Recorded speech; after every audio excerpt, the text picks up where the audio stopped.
In Emily Dickinson's poem, My Life Had Stood a Loaded Gun, written in Dickinson's usual ballad meter, the speaker compares herself to a loaded gun, sitting passively in corners until the owner identifies it as his own and carries it away. The speaker and the gun's owner hunt in the woods, and the gun, when shot, speaks for its master, creating a sound that echoes in the mountains. At the same time, it emits a flash of light, which the speaker compares to the eruption of a volcano, specifically Mount Vesuvius in Italy. At night, the gun guards its master's head and finds doing so better than sleeping on the softest pillows. The foe of its master's foes, the gun kills them with one shot.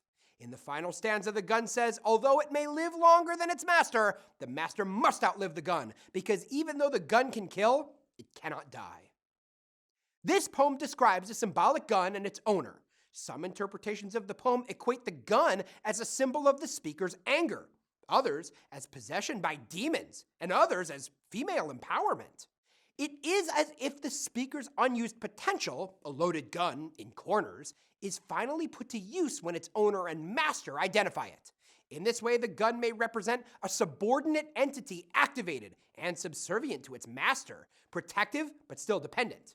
From the beginning to the end of the poem, the gun goes from passivity to action. But later, in the fifth stanza, the gun seems to act on its own, laying a yellow eye or an emphatic thumb on its master's foes.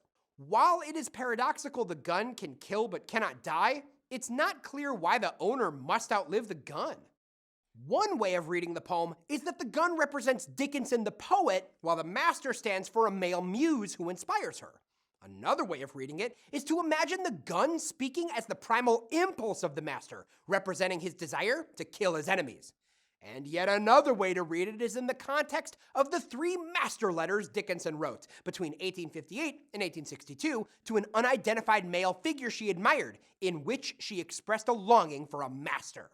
According to this reading, she's glad to have been identified and owned, but wishes to die before he does. A lot to unpack.